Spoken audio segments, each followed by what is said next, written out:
I sit in the back of the classroom, where my body bag of a mind cannot be seen decaying. At my school, the kids are trying to unlearn themselves out of the ghetto fast enough to forget that we are dying. Milwaukee makes us nothing more than the deposit slips of the hood, looking for a receipt of validation for our lives as we become imitations to the luxuries we despise.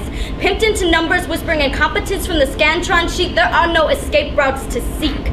Fear of individuality. If we ever did leave, where would we go?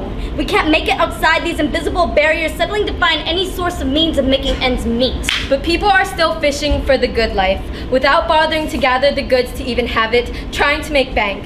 Banking on our education to get us there, and I can't bring myself to care.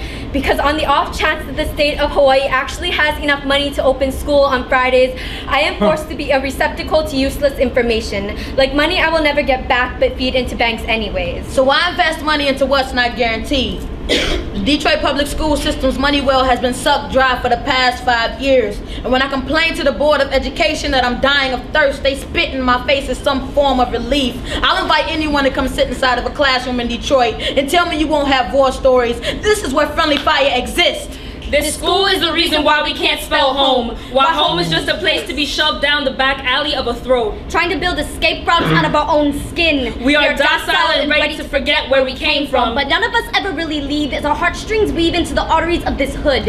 Architects with demolition sites for hands. I can't dig myself out of this crumbling education system. I study everything that tells me I'm wrong because I'm from here, but I'm on a different road now. One that has more opportunity than the block I built my whole life against. This is where friendly fire exists. Teachers don't just teach. They are facilitators. They are the enemy. They are the target. And sometimes the educated. Trapped in educational ruts deep enough to drown in, I wonder if the leaders of the teachers union realize that they are sailing their expensive yachts in an ocean of our emptiness.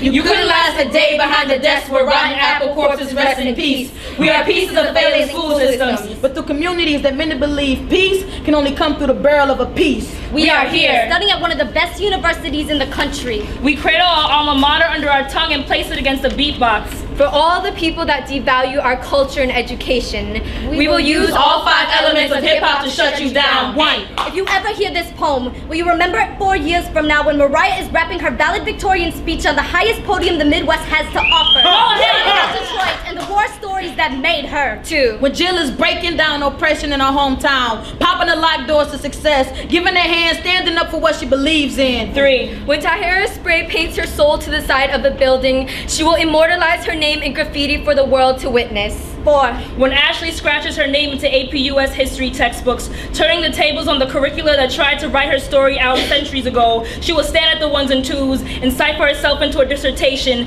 DJing culture back into higher learning. 5. Hip-hop made me a scholar. Our communities say holler, pop your collar, you're a miracle child. Escape disaster like a hero. No, I was war beaten. Tired of the stitches forcing my mouth shut, I found ways to make poetry more than just pretty words on a page. This culture makes me into more than just a desk in a classroom. It makes me an actual student. We've just proven no matter where you come from, when traditional teachings have let you down, hip-hop can hear your cries. It has rhythmically nurtured us, giving breath to the beat of our stories, breaking the silence of our poetic speech. Graffiti leaks into the canvases of our skin. We are a family, and we will go back to our traps. Our thirsty school system. Our homes. And help our toe-tag body bag peers retrieve their minds from the back of the classroom.